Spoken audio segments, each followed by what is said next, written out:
Hi guys, good day. This is Pauline and this video is regarding to my application here in Austria. So marami nagtatanong, so nakarating ako. Actually, konti lang kasi sinabihan ko kasi. So marami nagtatanong kung ano paano raw ang process ko dito, ba't daw ang bilis ko, bakit daw nakarating ako agad ng ganun, walang nakakaalam. So ayun, sinikreto ko muna kasi ganun naman siguro ata kapag tumatanda ka na. Parang gulati mo sila. Ganon. So, anyways, mabilis kasi yung process. Hindi siya kasi kasama sa plano ko. Iba kasi yung target na bansa ko. Pero since marami nangyari last year, so kailangan ko na rin umalis. Bigla rin kasi itong refer sa akin ng friend ko, which is si Ate Grace. Kasama ko kasi siya sa Kuwait before. So, ayun. Nag-apply siya May. So, June, nag-medical na siya, tapos na. Tapos, sinabihan niya ako that time na nakita niya raw sa work abroad to ng Austria. Sabi ko, di ba hindi pa nag-o-open ng Austria? Sabi niya, nag-open na raw. So, nauna kasi yung sa work abroad, nakita niya. Tapos, hindi na raw kailangan muna ng language kasi nag-offer sila na mag-aral dito na mismo sa Austria. Dito na mismo sa Austria, hindi sa Pilipinas. So, dito ka mag-aaral. Now, which is, nakaka-amaze kasi parang bihira na yung ganung offer. So, medyo nagduda ako nung una. Pero nung habang tumatagal, na naprocess yung papers niya, tapos, nag-process na rin ako kasi mas tiwala ako kay ate. Tiwala rin kasi ako sa kanya. Siyempre, super friend ko yan eh. So, nag-apply ako June. Nag-process ako mag-start ng papers ko. And, natapos ako October. Ang bilis. Mabilis lang siya kasi halos alam mo na rin naman eh. Siguro dahil sa mga past ko rin na experience abroad. So, alam ko na rin naman yung makukunin ko. At mas less yung requirements niya compare sa dati. Tapos, ang nagastos ko dito is less din. Halos wala nga eh. Yung mga requirements lang din. So, itatakal natin yan mamaya.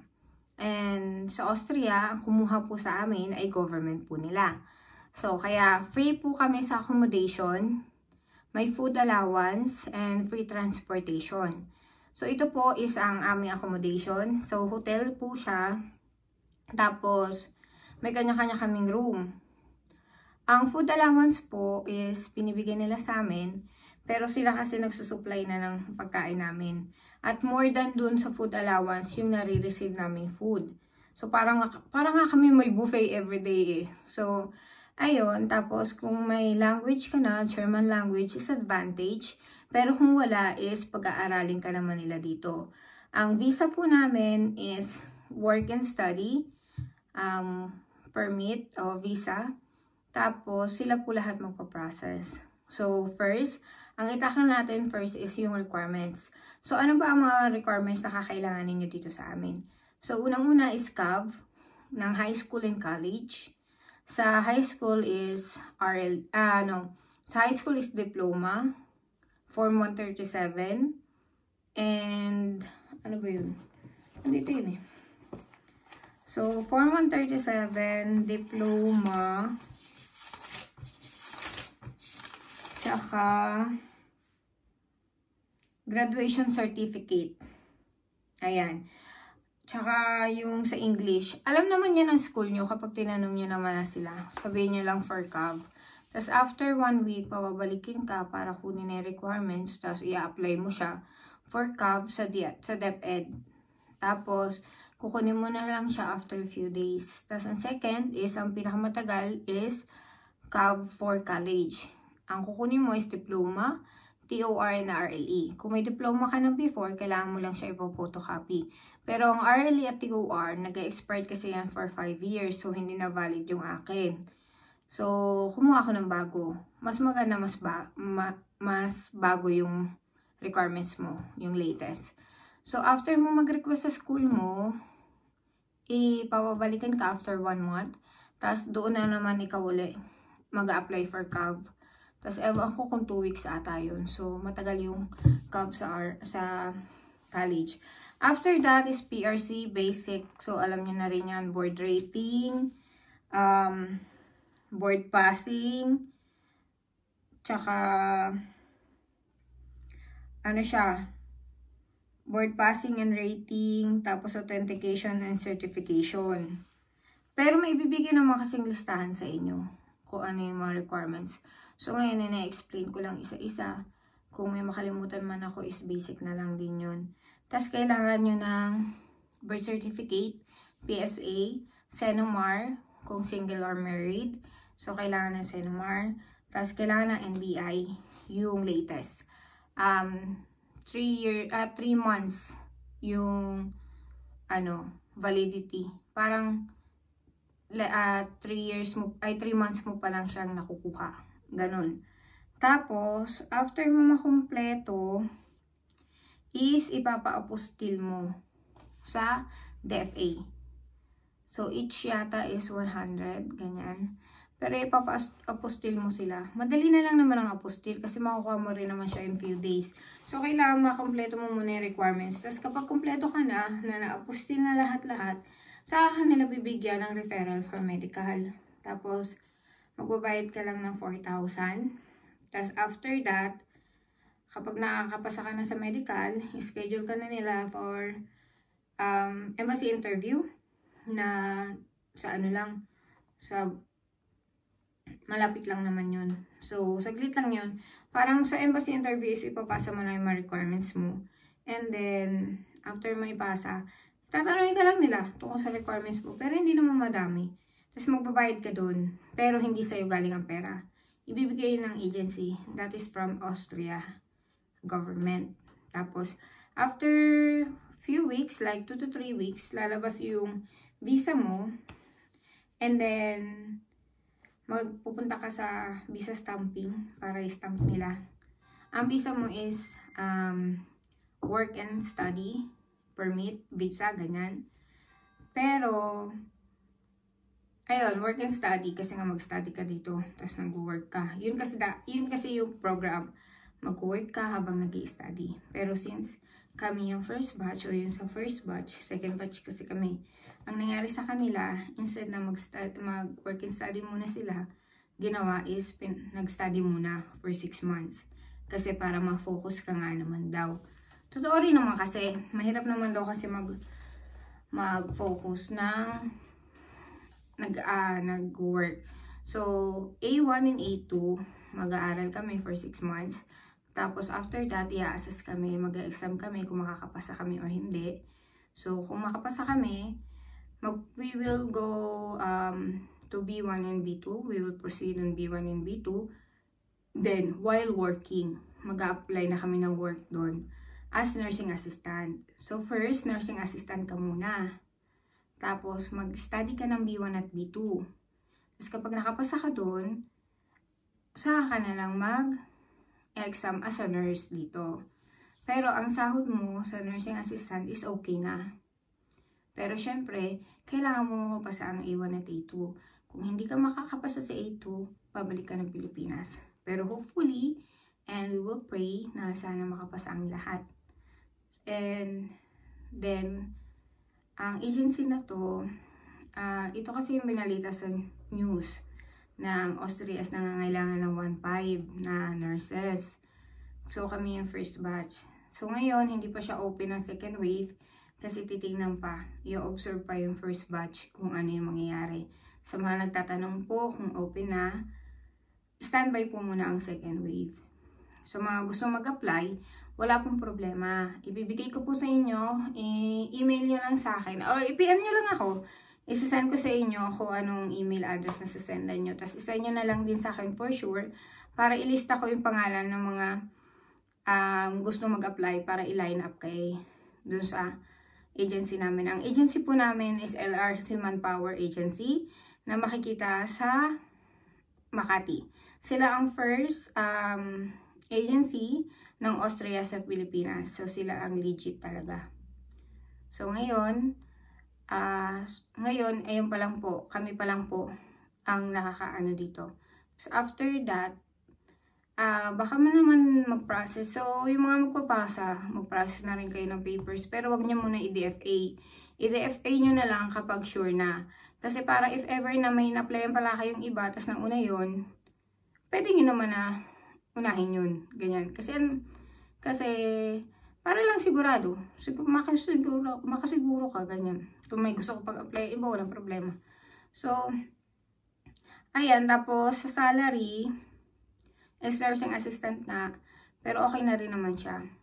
Hindi ko i-declare dito kung magkano yung salary na yun. So, okay pa siya. Pero ang requirements po dito is, kailangan po, PRC license holder po kayo. Tapos, may experience po kayo.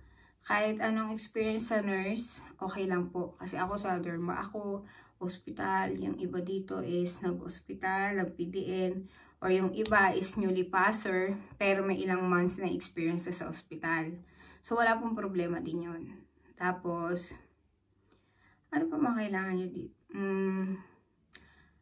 So, yun lang mga nagtatanong sa akin. So, yung process ko is, nag-process ako June 14, nag-start ako mag-request ng requirements ko sa high school, saka sa college. Natapos po ako sa lahat-lahat is October. So, dapat October katapusan is aalis na kami. Pero since marami mga humabol pa, para sabay-sabay na lang kami, is in-extend kami. So, dapat June aalis na kami. Ay, June tuloy, sorry. Dapat December 4 aalis na kami. Pero, since magki-Christmas vacation kasi sila ng 2 to 3 weeks, sabi wala naman din kaming gagawin dito. So, doon na lang, sa Pilipinas na lang muna kami nag-New Year at Pasko. So, which is okay din naman para sa amin. Tapos, pagpunta namin dito is, yun. So, yes, nag-aaral kami, pero sumasahod kami kung ano yung nakalagay sa kontrata namin. Yun lang. Tapos, nag-enjoy naman kami dito. Maganda naman kasi siya eh. Actually, ang mabait ng mga tao dito. Tapos, lahat binabati ka. Unti lang din yung mga tao, pero lahat babatiin ka. Kahit hindi ka nila kilala, babatiin ka nila at kailangan mo rin sila batiin. Minsan kumakaway pa nga kami. So, hello, ganyan-ganyan. Tapos, nangangamusta sila, ganyan. Although, hindi naman naiintindihan yung iba. Pero, okay din. Matututo ka eh. German language is not easy. Totoo yan. Pero kapag tumagal, matututo ka. Matututo ka, matututo, hanggang maging gamay mo na. Ayun, so ngayon, mag-start na kami ng lection namin sa Monday. Start na ng batch namin. Yung iba kasi ilang months na yung first batch. Tapos, ayun, hopefully, makapasa kami lahat, mag-proceed lahat sa B1 and B2. Tapos, kasi, after B1 and B2, diba, makakapasa ka na. Tapos, dun exam for nursing dito.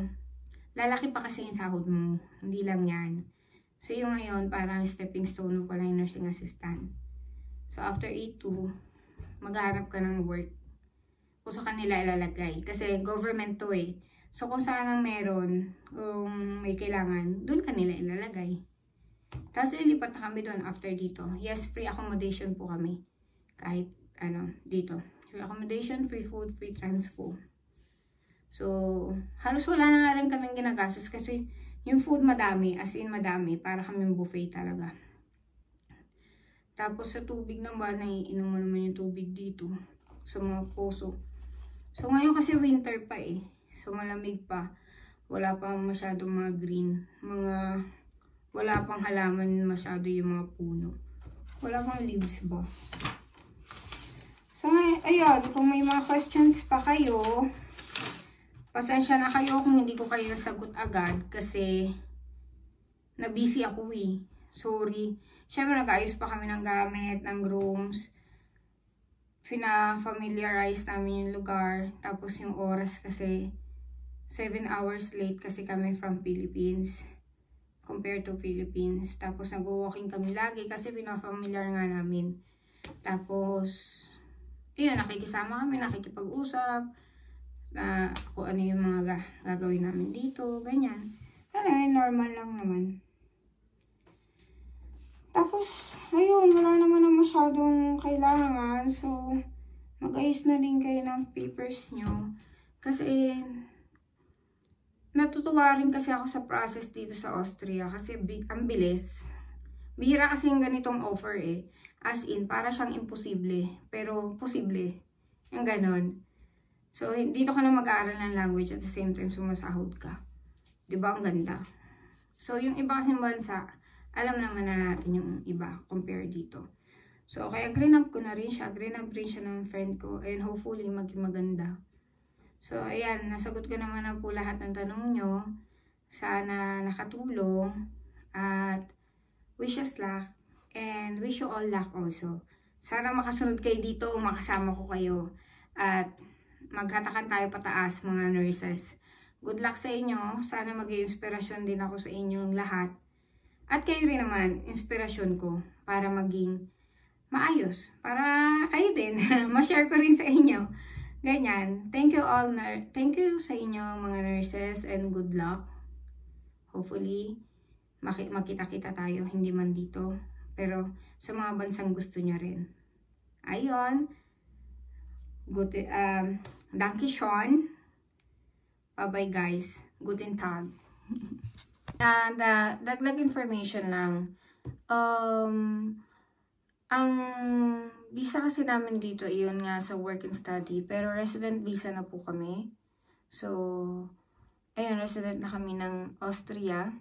Tapos, after 5 years, kung mag-continue ka ng work dito, kasi ang contract namin is 2 years. So, if you will continue until 5 years, magiging permanent resident ka na. Pwede mo na rin naman makuha yung family mo kung gusto mo. Pero dapat yung salary mo is may average salary kasi. So, okay lang, makuha mo rin agad yung family mo. Tapos kung pamilyado ka or married ka, tapos gusto mong kunin yung spouse mo dito, okay lang. Tapos, according nga sa narinig ko sa kanila, pwede ang Austria ang magpapaaral sa kanila sa language. Ayun, kung may spouse ka. So, maganda kasi resident ka na. Tapos mag-automatic permanent resident ka after 5 years. So, Austria is really good country. Para sa lahat. Para sa mga nurses din. So, I'm encouraging you all na mag-apply kayo. Kahit sa bansa, kahit sa part ng Europe, okay lang din naman. Sa pagkakalam ko ha. Ewan ko lang din sa iba. Pero, Austria kasi fresh pa eh sa mga nurses. Lalo na sa mga Pinoy. Hindi pa siya ganun ka-crowded. Unti lang din talaga ang tao. So, para pa siyang, sa atin, para siyang bagong-bago. So, kaya ina-encourage ko kayo na makapunta rin dito. And I hope, and I'm praying, na may mga next nurses, Filipino nurses na makikita namin dito. And thank you!